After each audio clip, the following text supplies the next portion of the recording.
बिस्मिल्लाहिर्रहमानिर्रहीम। अस्सलाम वालेकुम नाज़रीन। वूप स्टूडियो से हम एक सिलसिला प्रोग्राम करते हैं मुलाकात, जिसमें हम कुवैत में मौजूद या पाकिस्तान में मौजूद हमारे वो दोस्त जो किसी न किसी शोबे में एक महारत हासिल रखते हैं, मशाहिर होते हैं। हम चाहे वो नौजवान हों, चाहे वो जिस उम्र के भी हों, मकसद क्या है? मकसद सिर्फ यही है कि कुछ अवेयरनेस दी जाती है, बताया जाता है कि हमारे पाकिस्तानी जो बहन भाई हैं वो किस लेवल पे जा रहे हैं। तो आज के प्रोग्राम के साथ तारिक इकबाल और फौजिया बासित हाजिर है। जी नाज़रीन, फौजिया बासित और हम एक सिलसिला हमने शुरू किया हुआ है और अल्हम्दुलिल्लाह आपकी फीडबैक हमें आती है और मुख्तलिफ हमसे लोग टेक्स्ट मैसेज भी करते हैं कि इस बार क्या सिलसिला है। तो इस तरह की चीज़ें हैं, हम समझते हैं कि एक दिलचस्पी है हमारे नाज़रीन में, तो हमें भी हौसला अफजाई मिलती है और यकीनी तौर पर फौजिया बासित और हम इस कोशिश में रहते हैं कि आप लोगों के लिए कोई अच्छा प्रोग्राम पेश कराएं। नाज़रीन, आज हम एक ऐसे मौजू पे आपसे बात करना चाहते हैं जो अपनी जगह एक बहुत अहमियत का हामिल है और मौजू ये है कि नौजवान नस्ल में किताब की तरफ अबदम दिलचस्पी का रुझान हो गया है। हमारे बच्चियाँ जो हैं वो किताब नहीं पढ़ते और उस बल्कि लिखने लिखाने से भी उनका ताल्लुक ख़त्म हो गया है। इसकी क्या वजूहत हैं? ये चीज़ें किस तरह से उनका हल होगा? आज हमारे दरमियान जो मेहमान आए हुए हैं, हम उनका तारुफ करा दें।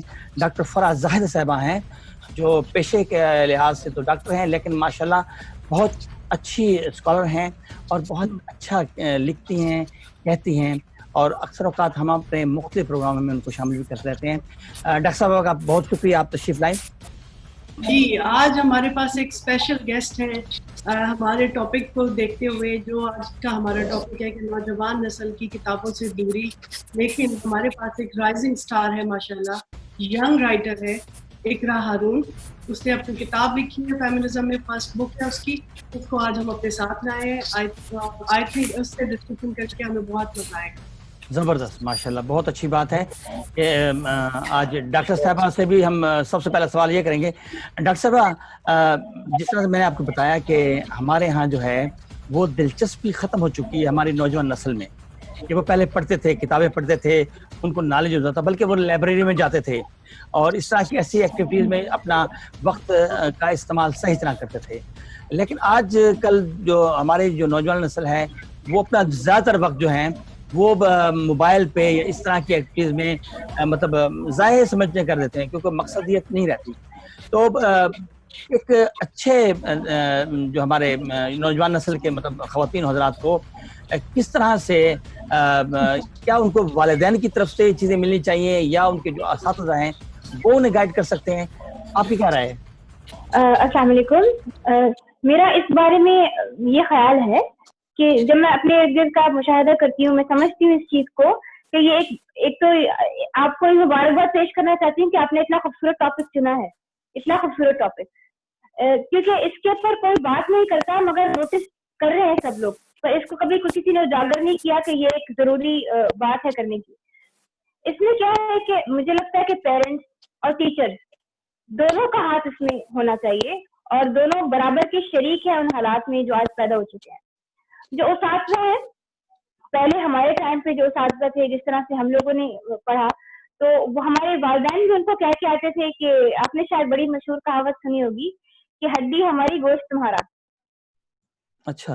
तो पेरेंट्स ने उनको इतनी छूट दी हुई थी कि वो उनके बच्चों को जो उस्ताद हैं वो सही सांचे में ढाल सकें, ठीक। लेकिन आजकल अगर उस्ताद कोई भी बात करते हैं तो पेरेंट्स फौरन पहुंच जाते हैं कि हमारे बेटे को डांटा क्यों, हमारी बेटी ऐसे क्यों चीखे क्लास में, और फौरन शिकायत हो जाती है और इसे जो है वो वर्बल अब्यूज कहा जाता है और बहुत कुछ चेंज हो गया। एक्चुअली वेस्टर्नाइजेशन जो है वो हम बहुत ज्यादा अपने माशरे में ले आए हैं कि ये चीजें उनमें चलती थी, हम में नहीं चलती थी, क्योंकि हमारे यहाँ जो है वो इसी तरह का रवाज था शुरू से कि जिस पर बच्चे को आराम से समझ नहीं आ रही तो थोड़ा डांट दो ताकि सुन तो लेगा।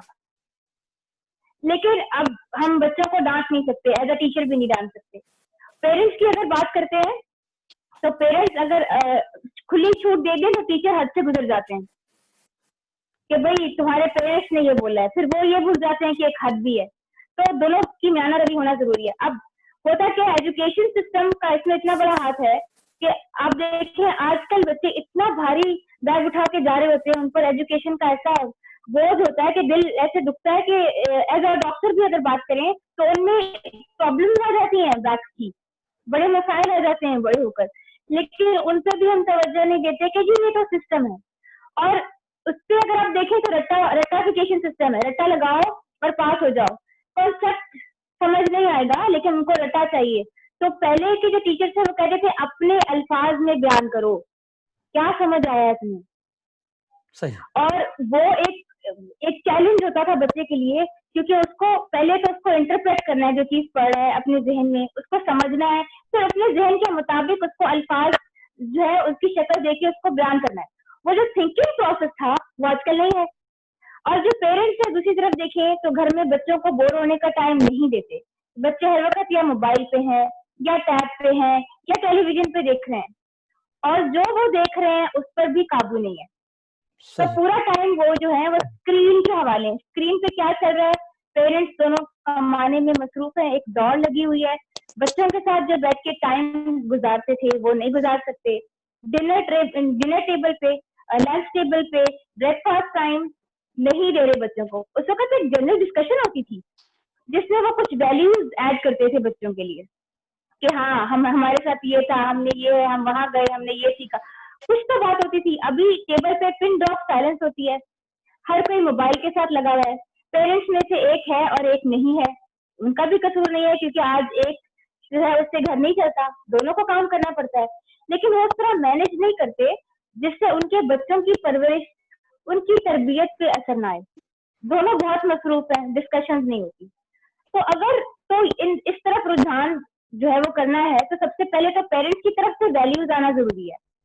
फिर हम अपने ग्रैंड पेरेंट्स को बड़ी जल्दी हमारी छोटी एज में ही हमारे पेरेंट्स अलग कर देते हैं।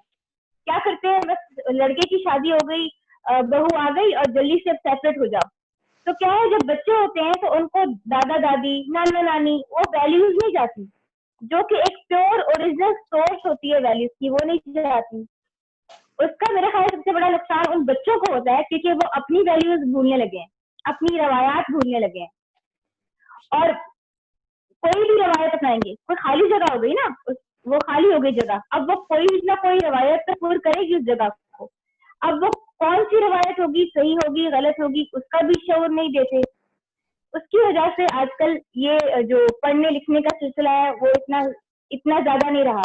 फिर लिखना तो बहुत दूर की बात है, मैं आपको बताती हूँ, लिखा हुआ भी लोग नहीं पढ़ते। किताबें जो है वो रखना भूल गए हैं। अब सब कुछ पीडीएफ फाइल्स में कन्वर्ट करके मोबाइल पे आता है, तो मोबाइल देखते रहते हैं, आईसाइट जल्दी वीक हो जाती है। वो भी पेरेंट्स की तरफ से फोटो खींच के भेज देंगे कि ये। अब प्रॉब्लम ये है कि अगर हम अपने हाथ में किताब नहीं रखते तो हम लिखने का हुनर भी तो ऐसा ऐसा भूल रहे हैं, लिखना भूल जाएंगे। सही। और अगर हम किताब नहीं पढ़ते तो हम पढ़ना भी ऐसा ऐसा भूल जाएंगे। हम लोग एक वक्त ऐसा भी आ सकता है कि सिर्फ वॉइस हम सुन के समझ रहे हो, पढ़ने लिखने की जरूरत ही ना पड़े, फिर तो वो किताबें, वो तमाम चीजें। जी मैं बिल्कुल आपकी बात कहूंगी कि आप जो कह रही हैं, आई थिंक ये सारा, एक तो हमारा जो एजुकेशन सिस्टम है वो रीजन है सबसे पहले। उसके अलावा फिर जो मॉडर्निज्म हमारे माशरे में आ गया है, जो आप बता रही हैं सारी चीजें, कि जिसकी वजह से लोग अपनी वैल्यूज छोड़ चुके हैं और वो जस्ट नए दौर को, नई रिवायात को अडॉप्ट करने के चक्कर में उन लोगों ने वो वैल्यूज छोड़ दिए, जिसकी वजह से हम लोग फॉलो नहीं कर पा रहे बच्चों को। आपको अंदाजा होगा फौजिया, आप समझती होंगी इस बात को कि शेर व शायरी, अदब, ये सब चीजें जो है इनका जज्बात से बड़ा गहरा ताल्लुक है। बिल्कुल, मुझे याद है डॉक्टर फराह, हमारे बचपन में हमारे माँ बाप ने घर में मैगजीन्स लगवाए हुए थे, जो आई थिंक आपने भी पढ़े होंगे। हमारे जो बच्चों के नौनिहाल वो आता था, और हम बहन भाई थे, हमारी लड़ाई होती थी कि सबसे पहले मैंने पढ़ना है। जो भी बच्चों का सफा आता था, बच्चों का मैगजीन होता था, वो सबसे पहले हम लोग खींचते थे एक दूसरे से पढ़ने के लिए। तो आई थिंक बिल्कुल कि वो घर में आपके उस तरह के मैगजीन्स आए, उस तरह का मटेरियल प्रोवाइड किया जाए बच्चों को, कि बच्चों के अंदर वो शौक पैदा। हमारे वालिदैन पढ़ते थे, उनको देखकर हमारा दिल करता था। छुट्टियों में हमारा प्लान होता था कि हमने इस दफा ये वाली बुक्स पढ़नी है। सही बात है। अच्छा डॉक्टर साहब, बड़ी अच्छी बात आप कर रही हैं। मैं ये सोचता हूँ कि जो हजरात इस फील्ड में उन्होंने अपनी ज़िंदगी मतलब गुजारी, हमने ये देखा है कि कुछ अलमिया ये हुआ है कि उन वालिदैन या वो लोग जो साहिब किताब भी थे, उन्होंने अपने बच्चों को उस तरफ नहीं लाया। तो हमने 1-2 लोगों से पूछा कि क्या वजह है, तो आपने तो 10 किताबें लिखी हैं और आपका बच्चा कुछ और फील्ड में है या उस तरफ रुझान नहीं है। तो वो ये कहते हैं जी बात ये है कि कमर्शियलिज्म आ चुका है। तो कमर्शियलिज्म की वजह से हमने उस चीज को एक बिजनेस बना दिया है और हम चाहते हैं कि हमारी औलाद जो है वो डॉक्टर इंजीनियर बन जाए, बाकी उसे क्या इस तरफ अदब की तरफ क्या आना। तो क्या वाकई ये बात मतलब कमर्शियलिज्म आ चुका है? बिल्कुल, आपकी बात बिल्कुल दुरुस्त है और ये उन्होंने बिल्कुल 100% बात कही है। आप देखिए फुटपाथों पे किताबें बिकती हैं मोस्टली, और बड़े बड़े शोरूम में जूते बिकते हैं। ठीक है, तो आप ये देखें, हालांकि इसमें भी एक सबक ये है कि किताब कम पैसे में मिल सकती है मगर वो खरीदता कोई नहीं है। और वो जिस जमीन पर बैठा बेच रहा है, जो किताब बेच रहा है, उसको भी उसकी वैल्यू मालूम नहीं है, मगर वो बेच रहा है और सस्ते दाम में बेच रहा है क्योंकि उस पैसे से उसका घर चलेगा। पर हम जाते हैं बड़े बड़े शोरूम से जूते खरीदने के लिए, वो किताब हम नहीं खरीदेंगे जो रास्ते में 50 रुपए की या 100 रुपए की मिल जाएगी, पर 1000 रुपए का जूता लेके आएंगे। राइट? तो जिस मुल्क में किताबों से ज्यादा जूते महंगे हो जाएं, कपड़े महंगे हो जाएं, बिल्कुल वहाँ कमर्शियलिज्म आ चुका है। और आप देखें कि इसमें कहीं ना कहीं अदीबों को, डॉक्टर फराह आपकी बात बिल्कुल ठीक है, जहाँ किताबें फुटपाथों पे बिकती हों और जूते बड़े बड़े आउटलेट में मिलते हों, तो फिर वहां पर मुआशरे का क्या हाल होगा? बिल्कुल, इसलिए तो उसातज़ा की भी कदर नहीं रही ना। और अदीब और शायरों को तो दूर रखिए, आप उसातज़ा की कदर नहीं रही। अदीब और शायर, उनको अगर पजीराई नहीं मिली उनकी हयात में, तो क्या वो ये चाहेंगे कि वो अपने बच्चों में ये हुनर पैदा होने दें? क्या उनकी इतनी आमदनी हो जाती है, क्या उनको इतनी पजीराई मिल रही है कि वो सिर्फ एक किताब लिखने से अपना जो है वो अपने घर वालों का पेट पाल सकें? आई थिंक इसका बेस्ट जवाब हम इकरा से ले सकते हैं, क्योंकि इकरा ने इस दौर में किताब लिखी है जिस वक्त लोगों ने किताब पढ़ने का, लोगों में फुकदान पैदा हो चुका है किताब पढ़ने का। इकरा, आपसे मेरा सवाल ये है कि आपको कैसे ख्याल आया जब नौजवान नस्ल किताबों से दूरी इख्तियार कर चुकी है, सोशल मीडिया और गैजेट वर्ल्ड में वो इन्वॉल्व हो चुकी है, आपको कैसे ख्याल आया कि आप एक किताब लिखें, और वो भी आप यंग राइटर हैं? प्लीज आप हमें कुछ बताइए। जी, मैं आपसे बिल्कुल इत्तेफाक करती हूँ कि हमारी जो ख़ास तौर पे जो यंग जनरेशन है, मेरी एज की लड़कियाँ या मेरी एज की यूथ और मेरे से छोटे यानी कि टीनेजर्स और 20s मिड 20s, ये वाकई बहुत ज़्यादा रीडिंग से, राइटिंग से बहुत ज़्यादा दूर जा चुकी हैं। लेकिन ऑलमोस्ट सिमिलर सिनेरियो हमारे बड़ों का भी है कि वो भी रीडिंग राइटिंग को इतना पसंद नहीं करते आजकल। द रीज़न है सोशल मीडिया। वो सोशल मीडिया पे ज़्यादा टाइम गुजारते हैं, हमारी यूथ और जो एल्डर सिटीजन्स हैं, ओल्डर सिटीजन्स हैं, वो भी अलाइक। हम सोशल मीडिया पे ज़्यादा टाइम गुजारते हैं, इंटरनेट पे ज़्यादा टाइम गुजारते हैं, जिसकी वजह से हमारे पास टाइम बचता ही नहीं है। और मैंने ये बुक क्यों लिखी, डिस्पाइट बिंग द रीज़न कि आजकल बिल्कुल भी बुक्स का रवाज नहीं है। तो वजह ये कि जब मैं टीनेजर थी तो मैं ख़ुद भी बुक्स से भागती थी। मुझे बुक्स पढ़ना पसंद नहीं था, लेकिन जब मैंने अपने ऊपर जबर करके मैंने I thought that books are good, books पढ़नी चाहिए, तो मैंने अपने ऊपर जबर करके अपने आप को बुक्स की तरफ में लेके आई कि बुक मुझे पढ़नी चाहिए। तो मैंने एक ह्यूज डिफरेंस फील किया। वो ह्यूज डिफरेंस ये था कि एक बात जो मैंने ऑडियो और वीडियो में सुनी या देखी, वो बात मेरे माइंड में कुछ अर्सा रहती थी और कुछ अरसे के बाद वो निकल जाती थी। यानी कि वो कुछ अर्सा, बस हफ्ता 10 दिन, बस इसके बाद वो बात मेरे माइंड से निकल जाती थी। लेकिन जब मैंने वही बात बुक में पढ़नी, तो वो बात हमेशा के लिए मेरे माइंड में मतलब बैठ जाती थी। मुझे ज़्यादा मसला नहीं होता था उस बात को याद करने में, क्योंकि मेरे ख्याल से मेरे माइंड में ये बात है कि जो बात बुक में लिखी होती है वो बहुत सारी रिसर्चेस से गुजरी हुई होती है, और बहुत सारे लोग उसको प्रूफ रीड करते हैं, तो इसका मतलब है कि वो बात वैलिड है। जो बात आप ऑडियो में या वीडियो में कर रहे हो वो बात ज़रूरी नहीं कि वैलिड है, वो जस्ट एक ओपिनियन हो सकता है। तो मैंने इस वजह से बुक लिखने का फ़ैसला किया कि मेरा मैसेज, ऑल्दो मुश्किल है बुक पढ़ना, मैं मानती हूँ कि ये तो जस्ट एक 80 पेजेस की बुक है, 100 पेजेस 200 पेजेस की बुक, इन सब इस तरह की बुक्स को पढ़ना मुश्किल होता है, काफ़ी दिन लग जाते हैं, और as compare to audio video lecture सुनना, उनमें वो घंटा 1.5 घंटे का होता है तो वो जल्दी ख़त्म हो जाते हैं, लेकिन बुक्स को पढ़ना मुश्किल होता है, ये मैं मानती हूँ। लेकिन मैं चाहती थी कि मैं जो मैसेज देना चाह रही हूँ अपने रीडर्स को, यूथ्स को, वो उनके ज़हनों में बैठ जाए और वो इस पर अमल करें या इसको आगे फैलाएं, जैसे भी हो, लेकिन उनके ज़हनों में बैठ जाए, उन पर इफ़ेक्ट करे, एक्चुअली इफ़ेक्ट करे, ये मेरा जो मैसेज है। इस वजह से मैंने बुक लिखने का, इस दौर में भी बुक लिखने का फ़ैसला किया। और जहाँ तक आपकी बात है कि रहनुमाई मुझे किसने दी है, तो रहनुमाई मैंने पहले भी आपको बताया कि मैंने कुछ इंटरनेट से आर्टिकल्स लिए और कुछ रिसर्च पेपर्स लिए, कुछ मैंने वीडियोस देखी, कुछ मैंने इंटरव्यूज़ देखे, कुछ मेरा अपना ओपिनियन था। और नो डाउट मेरी फैमिली ने मुझे बहुत सपोर्ट किया है इस बुक के मामले में, और उन्होंने मतलब मुझे अल्हम्दुलिल्लाह मुझे बहुत ज़्यादा सपोर्ट मिली है इस बुक के मामले में। जब मैंने इसको ओपन किया, इस बात को ओपन किया कि मैंने बुक लिखी है, तो मेरे फ्रेंड्स एंड फैमिली ने मुझे बहुत ज़्यादा अप्रिशिएट किया था।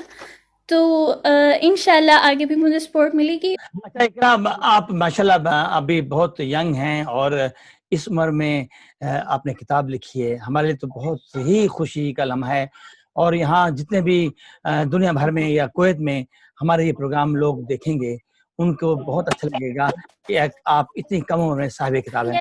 इकरा, आप हमें ये बताएं कि आपने जो किताब, पहले ये बताएं किस ज़बान में है और उसका मौजू क्या है? जी, मैंने किताब इंग्लिश लैंग्वेज में लिखी है, और despite being a Pakistani, English language में लिखने का मकसद भी है मेरा एक। और इसके अलावा ये कि रहनुमाई मुझे किस ने दी, तो मैं जो राइटिंग स्किल जो मुझे मिली है वो मेरी विरासती है, यानी कि मुझे इनहेरिट हुई है। और ये कि मैंने इंटरनेट से मदद ली, इंटरनेट में आर्टिकल्स पढ़े और रिसर्च पेपर्स पढ़े, और कुछ मेरा अपना ओपिनियन था उन सब चीज़ों को लेके, कुछ मैंने स्कॉलर्स के इंटरव्यूज़ सुने, उन सब चीज़ों को लेके मैंने इस बुक को कंपाइल किया है। और जहाँ तक रही बात कि मैंने इंग्लिश लैंग्वेज में क्यों लिखी है, तो उसके पीछे एक रीज़न ये है कि मेरे जो टारगेट रीडर्स हैं वो यूथ हैं, बेसिकली यंग वुमेन हैं पाकिस्तान की। और अनफॉर्चुनेटली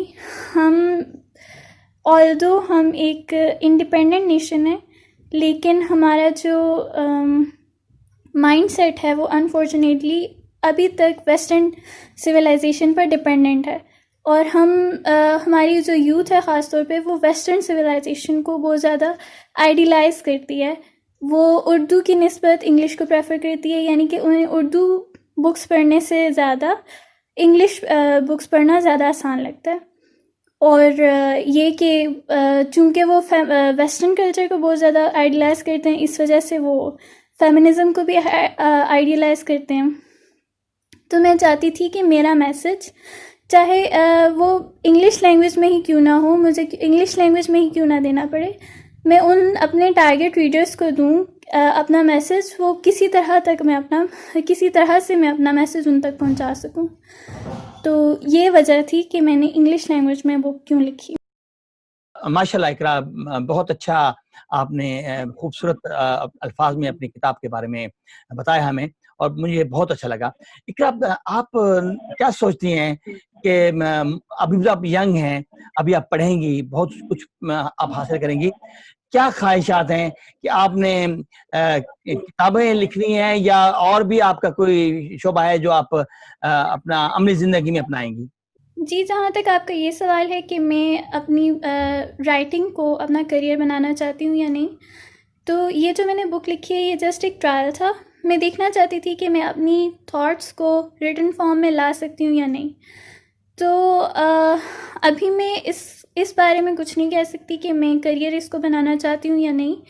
ये तो जस्ट मैं एक चाहती थी, एक रैंडम थॉट थी और मैं चाहती थी कि मेरी थॉट्स लोगों तक पहुँचें। तो अगर करियर बनाने के लिए एक्चुअली बुक लिखने में बहुत ज़्यादा टाइम चाहिए होता है, डिस्पाइट बिंग द फैक्ट कि ये सिर्फ 80 पेजेस की बुक है, लेकिन इसमें भी मुझे 6 महीने लगे हैं इस बुक को लिखने में, इसको कंपाइल करने में और सारा काम करने में। तो बहुत सारी चेंजेस आती हैं लाइफ में। आई होप, आई थिंक कि मुझे आगे टाइम मिलेगा, लेकिन मैं इस बारे में अभी कुछ नहीं कहना चाहती। और जहाँ तक बात है कि मेरी स्टडीज़ क्या हैं, तो मेरी स्टडीज़, मैंने BS ऑनर्स किया है इन्वायरमेंटल साइंसेस में। It is equivalent to masters degree. और फ़िलहाल मैं आगे पढ़ने का कोई प्लान नहीं रखती। मैंने इस वजह से बुक लिखने का फ़ैसला किया कि मेरा मैसेज, ऑल्दो मुश्किल है बुक पढ़ना, मैं मानती हूँ कि ये तो जस्ट एक 80 पेजेस की बुक है, 100 पेजेस 200 पेजेस की बुक, इन सब इस तरह की बुक्स को पढ़ना मुश्किल होता है, काफ़ी दिन लग जाते हैं। और as compare to audio video lecture सुनना, उनमें वो घंटा 1.5 घंटे का होता है तो वो जल्दी ख़त्म हो जाते हैं, लेकिन बुक्स को पढ़ना मुश्किल होता है, ये मैं मानती हूँ। लेकिन मैं चाहती थी कि मैं जो मैसेज देना चाह रही हूँ अपने रीडर्स को, यूथ्स को, वो उनके ज़हनों में बैठ जाए और वो इस पर अमल करें या इसको आगे फैलाएं, जैसे भी हो, लेकिन उनके जहनों में बैठ जाए, उन पर इफ़ेक्ट करे, एक्चुअली इफ़ेक्ट करे ये मेरा जो मैसेज है। इस वजह से मैंने बुक लिखने का, इस दौर में भी बुक लिखने का फ़ैसला किया। और जहाँ तक आपकी बात है कि रहनुमाई मुझे किसने दी है, तो रहनुमाई मैंने पहले भी आपको बताया कि मैंने कुछ इंटरनेट से आर्टिकल्स लिए और कुछ रिसर्च पेपर्स लिए, कुछ मैंने वीडियोस देखी, कुछ मैंने इंटरव्यूज़ देखे, कुछ मेरा अपना ओपिनियन था। और नो डाउट मेरी फैमिली ने मुझे बहुत सपोर्ट किया है इस बुक के मामले में। और उन्होंने मतलब मुझे अल्हम्दुलिल्लाह मुझे बहुत ज़्यादा सपोर्ट मिली है इस बुक के मामले में। जब मैंने इसको ओपन किया, इस बात को ओपन किया कि मैंने बुक लिखी है, तो मेरे फ्रेंड्स एंड फैमिली ने मुझे बहुत ज़्यादा अप्रिशिएट किया था। तो इंशाल्लाह आगे भी मुझे सपोर्ट मिलेगी और यही मेरी रहनुमाई है। जी नाज़रीन, अभी हम इकरा हारून से बात कर रहे थे। इंशाल्लाह हम उनसे और भी सवाल वगैरह करेंगे। बहुत टैलेंट है और माशाल्लाह दिलचस्पी देखी हमने आज के नौजवानों में। हम इसको अब ये नहीं कह सकते कि हम लोग आज भी हमारे जो नई नस्ल है वो इस तरफ है, उनका रुझान है। बहुत अच्छी बात है। डॉक्टर फराज़ साहबा, आपने देखा कि इकरा हारून ने अपने तौर पर अब इतनी कम उम्र में उन्हें माशाल्लाह एक किताब लिख डाली, तो ये तो बड़ी पॉजिटिविटी है कि हमारा जो टैलेंट है वो इंशाल्लाह चलेगा। फिर भी इसको ग्रूम करने के लिए आप पास क्या तजावीज़ हैं कि मतलब हमारी ये नौजवान नस्ल को उनकी हौसला अफजाई की जाए और ताकि वो इस तरफ पढ़ाई के साथ इस शोबे को भी जारी रखें? मैं आपको अगर अपने एक्सपीरियंस से थोड़ा बताना चाहूंगी। जब मैं 8th क्लास में थी तो मैंने पहली पोएम लिखी थी। अच्छा। और वो एक कंपटीशन में अमंग 33 पोइट्स में जीत भी गई थी। और वो पोएट टाइम्स में आया था तमन्ना, मेरा तखल्लुस है तमन्ना, तो Tamanna on the wings of poesy. और वो मेरी एक टीचर थी Mrs Abbas, I don't know अब वो कहाँ है, लेकिन जहाँ भी अल्लाह ने खुश रखे, कि उन्होंने मुझे जो है वो इतनी पजीराई दी थी। तो मुझे अप्रिसिएशन की वजह से मेरा दिल किया कि मैं जो हूँ इसको कंटिन्यू करूँ। फिर मैंने 11th ग्रेड में एक और पोएम लिखी थी जिसका नाम था र्यूमर्स आर ब्रेन ट्यूमर्स।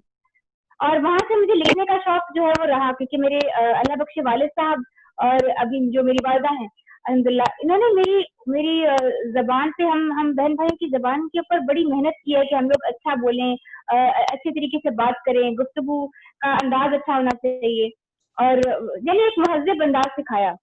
अपने पेरेंट्स का, मेरे पेरेंट्स का बहुत हाथ है, क्योंकि अगर वो हमारी पजीराई ना करते, अगर वो हमें ना सिखाते, हमें अप्रिशिएट करने से गुरेज करते, तो ये मुमकिन नहीं था। जब मेरा मेडिकल में एडमिशन हुआ, उस वक्त जो है मैंने फिर एक नॉवल लिखना शुरू किया, और मुझे याद है कि वो नॉवल मैंने 2 दिन में लिखा था। 2 दिन मैंने में? पब्लिश नहीं किया, मगर 2 दिन में मैं सुबह शाम जागती रही, मैं बिल्कुल नहीं सोई थी, और मैंने एक नॉवल लिखा था। और उस पर जो है वो बड़ी एक जो है वो मुझे डांट पड़ गई घर वालों से कि तुम मेडिकल की स्टडीज पे ध्यान दो। तकरीबन, और हर एग्जाम से पहले मुझ पर एक इल्हाम होता था, बड़ी दुखी सी शायरी में लिखा करती थी हर इम्तिहान से पहले, और अच्छी होती थी। उसके बाद वापस से शौक तब पैदा हुआ जब मैंने अपना मेडिकल कंप्लीट कर लिया, और एमबीबीएस के बाद जब मैं हाउस जॉब करके फारिग हो गई तो कुछ वक्त था, तो वापस फिर मैं लिखने की तरफ आई, और उस वक्त भी मैंने जो है वो थोड़ा बहुत लिखना शुरू किया, लेकिन फिर चांस नहीं मिलता। बाज़ औक़ात ऐसा होता है आप लिखते हैं, आपको चांस नहीं मिलता, और मैं पब्लिश जो है वो पब्लिश मैंने ऐसा नहीं करवाया, लेकिन फिर हुआ ये कि 2016 में मुझे एक मौका मिला, एक और मैंने नॉवल लिखा था रुखे बेकल, वो अच्छा पसंद किया गया, और शहजाद साहब पाकिस्तान में जो है उन्होंने वो पढ़ा, उनको बड़ा अच्छा लगा। वो डेली जुर्रत में सब काम कर रहे थे, और उन्होंने फिर मुझे मौका दिया, उन्होंने उसको शाया किया, और मेरा नॉवल पब्लिश हुआ न्यूज़पेपर में, उसमें मैगजीन में। बाकायदा किताब मुझे लगा कि छापने की जरूरत नहीं है, क्योंकि वही चीज कि मैंने उनको लोगों को पढ़ते नहीं देखा। मेरे अंदर भी लिखने का, पढ़ने का शौक मेरी वालिदा से पैदा हुआ था, क्योंकि वो मैगजीन पढ़ा करती थी, जैसे आपने बताया फौजियाबाद। तो वो जो है वो मैगजीन पढ़ा करती थी, और उसकी वजह से मैं भी चुपके चुपके थोड़ा सा पढ़ लेती थी। तो उससे मेरा दिल करता था कि मैं और पढ़ूं, और मुझे याद है कि मैं अपनी किताबों में भी जब कभी कभी लाइब्रेरी से कोई बुक लेकर, जैसे हमारा एक उर्दू में एक चैप्टर था बन गया पाकिस्तान, तो वो आंगन टेढ़ा शायद उसका नाम है, खदीजा मस्तूर का, बड़ी पुरानी बात बता रही हूँ, अगर कुछ गलती हो जाए तो माजरत। वो जो है वो नॉवल छुपा के मैं पढ़ती थी कि घर में पता ना चले, उनको लगे स्टडी कर रही हूँ, तो चुपके से पढ़ती थी, इतना शौक जो है वो मुझे था। पर जब मैं पकड़ी गई उसके बाद फिर बिल्कुल छोड़ दिया कि नहीं मैंने पढ़ना है, क्योंकि मेरा मेडिकल में एडमिशन होना है, जो कि आसान नहीं है। पर एक ब्रेक जरूर आ गया, लेकिन वो चीज खत्म नहीं हुई अपने अंदर। वो वापस जब जिंदगी में मौका मिला, मैंने पोइट्री की। मेरी एक पोएम थी हवा की बेटी, एक पोएम, एक जो शेर मेरा सबसे ज्यादा पसंद किया गया, वो मतलब एक्चुअली हकायक के ऊपर मुफ्ती चीजें मबनी थी, जो हमारे इर्द गिर्द हो रहा है। तो सुनाए ना से रिलेट करते हुए वो शेर सुनाए ना हमें जरा। मैं आपको हवा की बेटी नहीं सुना सकती, मगर वो एक, क्योंकि वो मुझे खुद को पूरी याद नहीं है। अच्छा, कोई हमें भूल जाया करती थी, लेकिन आपको एक शेर सुनाऊंगी। कफस में नफ्स नहीं, यूं मेरा सयाद है फिरता। वाह। कफस में नफ्स नहीं, यूं मेरा सयाद है फिरता, खुद अपने बस में नहीं, कहने को आजाद है फिरता। वाह, जबरदस्त, माशाल्लाह। तो मैंने बहुत कम लिखा, मगर मैंने बहुत शौक से लिखा। मैं इकरा को देखकर बहुत खुश हो रही हूँ, क्योंकि मुझे कहीं ना कहीं मैं याद आ रही हूँ कि मैं कैसी थी। डॉक्टर फराह बिल्कुल सही कह रही हैं कि ये शौक ही होता है जो इंसान को कहीं ना कहीं किसी मुकाम पे पहुंचाता है, और ये आपका शौक है जो नजर आ रहा है। रीडिंग का शौक हमें भी रहा हमेशा से, बचपन से, क्योंकि ये वालिदैन की जिम्मेदारी है, और वही आपको किताबें और वो चीजें प्रोवाइड करते हैं, तब आपके अंदर ये आदत, ये हैबिट आपकी डेवलप होती है। मैं जब कुवैत आई थी तो मुझे जंग अखबार पढ़ने का शौक था। मैं उसको डाउनलोड करके प्रिंट आउट करके पढ़ती थी, क्योंकि मुझे आदत थी अखबार पढ़ने की। तो ऑनलाइन मैं रीड नहीं करती थी, उसको प्रिंट आउट उसके लेती थी, उसको मैं एज अ न्यूज पेपर बैठ कर रीड करती थी। तो ये शौक ही है, और आई थिंक ये रीडिंग की हैबिट अगर आपके अंदर डेवलप हो जाए तो ये बहुत अच्छे, कहीं पर कोई भी पेज, कोई भी अच्छी बात पढ़ने को मिल जाए तो जरूर पढ़ते हैं। और ये इस वक्त की जरूरत है कि हमें अपने बच्चों को इस आदत को उनके अंदर डेवलप करना है, क्योंकि आज के दौर में आप इसके बारे में बताइए, क्या हमें ये अवेयरनेस देनी चाहिए बच्चों को कि जो सोशल मीडिया पे उनको जो मवाद मिल रहा है, जो कुछ भी इंफॉर्मेशन उनको मिल रही है पोस्ट के थ्रू, क्या वो बिल्कुल सही है? ये बात हमें उनको बताने की जरूरत है, क्योंकि पहले हम लोग बैठ कर वेरीफाई करते थे, बातें होती थी, डिस्कशंस होती थी, उसमें बात कंफर्म होती थी कि ये बात बिल्कुल ठीक है। लेकिन आजकल बच्चे समझते हैं कि उन्होंने सोशल मीडिया से जो भी इंफॉर्मेशन ले ली है वो उनके लिए इनफ है, इसीलिए उनके पास किताबों की दूरी, किताबों को पढ़ने की दूरी इसी वजह से है।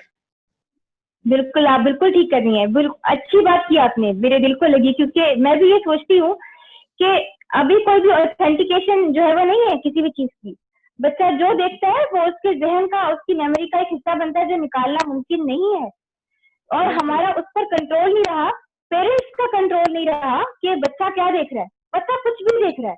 हमें याद है कि हमें बचपन में उठा के कहते थे इतने बजे वो वाले कार्टून आने हैं, वो देखने हैं, वो वाले, मतलब वो भी पेरेंट्स की चॉइस थी कि कौन से देखने हैं। आज पेरेंट्स की चॉइस नहीं है। बिल्कुल, हमें याद है टॉम एंड जेरी एग्जैक्ट 4:45 पे लगता था, 2 से 3 मिनट के लिए, और हम लोग बस बैठ कर टीवी के आगे देख रहे होते थे कि अभी टॉम एंड जेरी लगने वाला है। बिल्कुल बिल्कुल, Tom and Jerry, captain Majid, और भी एक दो अच्छे थे मेरे, कैप्टन प्लैनेट, पता नहीं, इस तरह के हम लोग देखा करते थे। और वो हमारा एक टाइम था कि जो ये एंजॉय कर लो, इसके बाद पढ़ाई है। अभी टाइम होता है, ये पढ़ाई का टाइम है। बिल्कुल सही कह रही है जी। डॉक्टर फराह, मेरा आपसे सवाल ये है कि बच्चों को किताब का दोस्त कैसे बनाया जाए? मेरे ख्याल में बच्चों को किताब का दोस्त ऐसे बनाया जाए कि पहले तो खुद पढ़ी जाए किताब, क्योंकि बच्चे वो करते हैं जो वो देखते हैं, वो नहीं करते जो वो सुनते हैं, जो उन्हें कहा जाता है। तो पहले तो खुद अपना, अगर रोज का आधा घंटा भी इंसान निकाल रहा है, 15 मिनट भी, या किसी किताब के बारे में बात हो रही है, तो ऑटोमेटिकली बच्चे के अंदर भी किताब पढ़ने का इश्तियाक पैदा होगा। उसका दिल करेगा कि वो भी कुछ पढ़े। अच्छा, आज ये बात की गई थी, ये चीज अच्छी, अच्छा ठीक है मैं भी तो, और उसको किताब का तोहफा दिया जाए, किताबों का तोहफा दिया। किताब एक बहुत खूबसूरत तोहफा, आपको पता है तोहफा, हम लोगों के टाइम पे हम एक दूसरे को किताबों के तोहफे देते थे। तो किताबों का तोहफा आज भी दिया जाए, और किताब को ऐसे अपने बस घर में अलमारी में बंद करके सजाया ना जाए, बल्कि उसको पढ़ा जाए, मुख्तलिफ लोगों को दिया जाए, और फिर पूछा जाए, हाँ पढ़ ली, अभी दे दो, नेक्स्ट ले लो। जी एग्जैक्टली इसी पॉइंट पे डॉक्टर फराह मैं ये कहना चाहूंगी कि हमें बुक रीडिंग के सेशंस रखने चाहिए, गैदरिंग्स रखनी चाहिए बच्चों के लिए, जिससे आपके व्यूज एक्सचेंज हो। और ये इसके लिहाज से हमें कॉम्पिटिशन्स रन करने चाहिए। ये हम लोगों की, सोशल मीडिया की, हम सब की एज अ पेरेंट और टीचर्स, इन सब का फर्ज बनता है कि हम बच्चों में इस हैबिट को डेवलप करें। ब्यूटीफुल, बिल्कुल। इसके अलावा जो है वो उनको सोचने का और कुछ लिखने का टाइम दिया जाए। चलो, मेरे एक जानने वाले हैं, मेरे एक अंकल हैं, बहुत बहुत मोहतरम है मेरे लिए। उनकी एक आदत बड़ी प्यारी थी, वो हम लोगों को और अपने बेटे को भी हमेशा कुछ सवाल देते थे। अच्छा, आज इस पर बात करके मुझे बताओ, ये चीज पड़ी है, इस पर बात करो। तो उससे जहन खुलता था डिस्कशन से, क्योंकि ऑटोमेटिकली जब हमें पता है कि कुछ ना कुछ बात होनी है, तो कुछ ना कुछ हम पढ़ते थे। क्या पता कि दिन इस पर बात हो, क्या पता। तो हम लोग भी मेंटली हमेशा रेडी रहते थे। उस वक्त में चैलेंज लगता था कि क्या मतलब, क्यों ये सवाल पूछ रहे हैं, लेकिन उससे समझ में आया कि हमारे जो हम ज़हनी तौर पर कितने ग्रो कर रहे हैं डिस्कशन करके।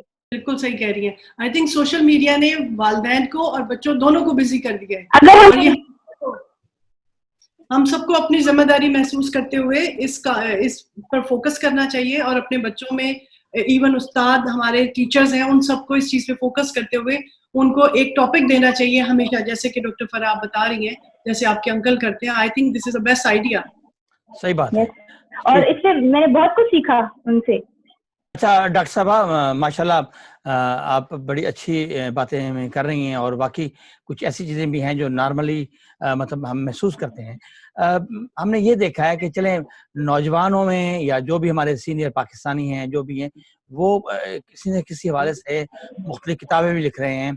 ये ऐसे लोग भी हैं जो फौज में रहे हुए रिटायर हो गए, फिर उन्होंने जब उन्हें फारिग टाइम मिला तो वो मुल्क के बारे में या इस्लाम के बारे में इस तरह की बातें करते हैं। एक हमारा एक और प्रोग्राम भी आ रहा है जिसमें हम एक हमारे बहुत ही पाकिस्तानी कम्युनिटी के वहाँ पे जो है पाकिस्तान में हैं, सूबेदार रिटायर हुए हैं, उन्होंने कई किताबें लिखी हैं, बल्कि 15 से ज़्यादा किताबें लिखी हैं।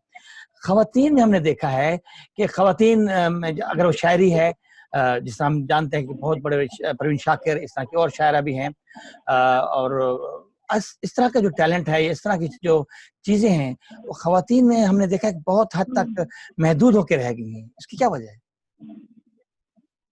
इसकी वजह यह है कि हम लोग खुद मुख्तारी की बात तो करते हैं ख़वातीन के लिए, लेकिन ज़मीनी हक़ाइक़ के मुताबिक ऐसा होता नज़र नहीं आता, क्योंकि हम उनको मौका नहीं देते और हम ऐसा समझते हैं कि बस ख़वातीन जो हैं वो बावर्ची खाने के लिए बनी है और वही पैदा होके वही ख़त्म हो जाएंगी, जबकि वो काम कोई भी कर सकता है। और मेरा ख्याल है कि सबसे अच्छे खानसामा जो है वो मेज़ होते हैं।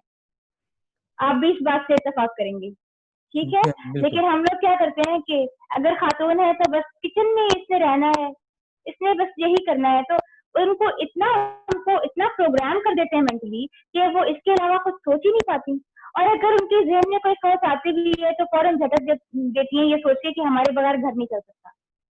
और वो ये सोचने लगती है कि अगर हमने इसको टाइम दिया तो किसी के टाइम के साथ ज्यादती ना हो जाए, हम ये काम कर लें। वो उस एक बंदी पर 10 काम होते हैं और कहने को वो हाउस वाइफ होती है, और अगर वो वर्किंग लेडी हो तो माशाल्लाह फिर तो और भी ज्यादा दौड़ लगी होती है। तो आपकी बात जो है ना वो बिल्कुल बजा है अपनी जगह। हमारी ख़वातीन इसमें आगे इसीलिए नहीं आती क्योंकि हम उनको उनके लिए वक्त नहीं देते कि उनकी भी कोई मेंटल डेवलपमेंट हो, उनकी भी कोई ग्रोथ हो। पानी का ग्लास भी अगर हम फर्ज करें कि खातून बैठ के कुछ पढ़ने की कोशिश कर रही है, तो अगर किसी को पानी का ग्लास भी पीना है तो बोलेंगे पानी का ग्लास ले आओ। भाई अल्लाह ने आपको 2 टांगे दी हैं, 2 हाथ दिए हैं, दिमाग दिया, आंखें दी हैं, जाए ले। अब एक छोटी सी चीज के लिए आपको क्यों एक बंदी कुछ करने की कोशिश कर रही है, मगर वो भी बर्दाश्त मोस्टली लोगों से नहीं होता। ये एक छोटी सी एग्जांपल दी है मैंने, क्योंकि मोस्टली हमारे यहाँ एक तरीका है ना, ट्रेंड बना हुआ है कि अगर जब मेरे ड्यूटी से आएंगे तो उन्होंने देखा अच्छा खातून कुछ नहीं कर रही, 2 काम दे देंगे। उनको उनके लिए वक्त ही नहीं मिलता। डॉक्टर फराह, मुझे लगता है कि ये टॉपिक, इसके ऊपर हम बात कर सकते हैं, एक पूरा इवेंट हो सकता है हमारा इस पे। सही बात है, भर के बिल्कुल। अच्छा डॉक्टर साहब, माशाल्लाह आपने काफी अच्छी बात की और बड़ी रियलिटी मैंने आप चीज में खूबी देखी है कि आप बहुत रियल बातें करती हैं, वो बुरी नहीं होती बल्कि अच्छाई की तरफ ले जाती हैं। अच्छा वैसे अगर आपके पास, जैसे मैंने देखा पीछे नजर भी आ रहा है, आपके पीछे एक अच्छी सी सिलेक्टेड बुक्स भी मुझे नजर आ रही हैं, तो वैसे फारिग वक्त में आप कौन कौन सी किताबें जो हैं वो पढ़ना चाहती हैं? मुख्तलिफ दौर आए मुझ पर किताबें पढ़ने का। जब शौक बहुत स्टार्ट हुआ तो पहले मैंने अफसाने पढ़ने शुरू किए, नॉवेल्स, एक्शन, रोमांसी, हॉरर, हर तरह के नॉवेल, ठीक। लेकिन उसके बाद एक दौर आया जिसमें समझ में आया कि इन चीजों से दुनिया नहीं बदलने वाली और हम हकायक को नहीं बदल सकते। ये सिर्फ एक वक्त जाया कर रही हूँ शायद अपना, या बस उर्दू बेहतर कर रही हूँ अपनी शायद ये नॉवेल्स पढ़ के, मगर इनसे मुझे कोई सबक नहीं मिल रहा, सिर्फ दुख मिल रहा है। तो मैं दुख को क्यों इन्वाइट करूं? तो मुझे लगा किताबों की चॉइस बहुत इंपॉर्टेंट है। किताब आपको बना देती है, एक पर्सनैलिटी आपकी जो है वो डेवलप होती है, तो बड़ा देख के चूज करना पड़ता है। तो मुझे पसंद है किताबें जो पर मबनी है। मैं इनको पढ़ने की हद तक नहीं पढ़ती, सिर्फ इसलिए नहीं कि किताबें सजानी है, बल्कि मैं इनसे सीखने के लिए पढ़ती हूँ कि शायद मैं इससे कुछ ऐसा सीख सकूं कि जो मेरी जिंदगी में काम आ सके। और पढ़ती हूँ सक्सेसफुल लोगों के बारे में, या जो लोग किसी डिजास्टर से गुजरे, वो समझने के लिए कि इनके साथ ऐसा क्यों हुआ। मैंने एक किताब पढ़ी थी तहमीना दुरानी की, माय फ्यूडल लॉर्ड, पढ़ी है मेरे पास। उसमें मुझे बड़ी हिस्ट्री मिली, मुझे बहुत कुछ मैंने सीखा। इंग्लिश में है वो। दूसरी एक किताब है the dancing girls of Lahore. हालांकि ये एक खास टॉपिक नहीं है, मगर ये बड़ा खास टॉपिक बन गया था क्योंकि इसमें मैंने बड़ा कुछ सीखा, इसमें बड़ा कुछ समझा। फिर इसके अलावा मैंने रॉबर्ट कियोसाकी की rich dad poor dad business school, क्योंकि बिजनेस की तरफ भी रुझान है, तो उसके बारे में भी पढ़ा मैंने पैराबल ऑफ पाइपलाइंस पढ़ी कि जॉब के अलावा भी हाथ में कोई और हुनर होना चाहिए क्योंकि जॉब सिक्योर नहीं है। मैंने बेशुमार किताबें पढ़ी और हर किताब के ऊपर मैं घंटों बात कर सकती हूँ। रिसेंटली मैंने एक किताब पढ़ी है, स्फीयर ऑफ साइलेंस। वो किताब एक ऐसी किताब है जो मैं कहती हूँ कि हर इंसान को पढ़नी चाहिए। उसके अंदर अगर आप देखें तो हर एक बात वो लिखी है जो हमारे दीन से रिलेटेड है, और वो लिखने वाले जो हैं मलेशियन ऑथर हैं दातोश्री विजयेश्वरन, जिन्हें दातोश्री का टाइटल जो है वो मलेशियन गवर्नमेंट की तरफ से मिला हुआ है, बड़े भाई मतलब।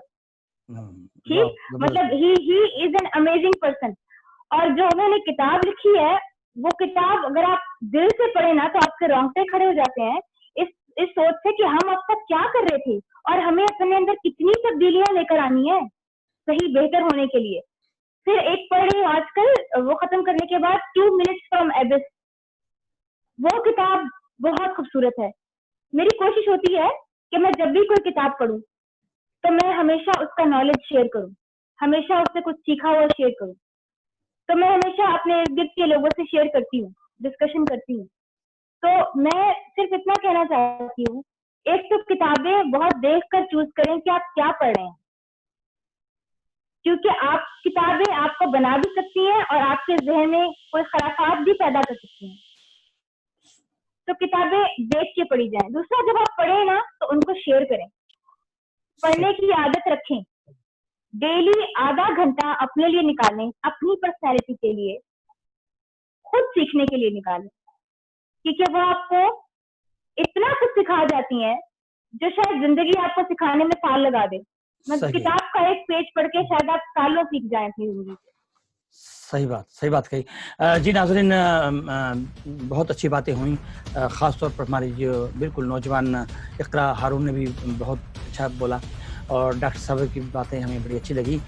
हम इस नतीजे तक पहुँचते हैं कि अगर आपको लिखने का शौक़ नहीं है या अगर आप उस तरफ नहीं गए तो कम से कम अच्छी किताबें पढ़ें, अच्छी किताबें सेलेक्ट करें और देखें कि उससे आपकी ग्रूमिंग हो जाएगी। यकीन तौर पर जिस तरह डॉक्टर साहब ने बात की, अच्छी किताबें पढ़ें, स्टडी करें, उससे क्या होगा, आपका इल्म बढ़ेगा, नॉलेज होगा, और यकीन तौर पर एक अच्छे माशरे में रहते हुए एक अच्छा अपने आप को अच्छा इंसान बनाने के लिए यही चीज़ें ज़रूरी होती हैं। जी फौज़े वासिद, फिर आज के प्रोग्राम का वक्त ख़त्म होता है। इंशाल्लाह हम एक और सेगमेंट के साथ हाज़िर होंगे। इजाज़त चाहते हैं। अल्लाह हाफ़िज़। अल्लाह।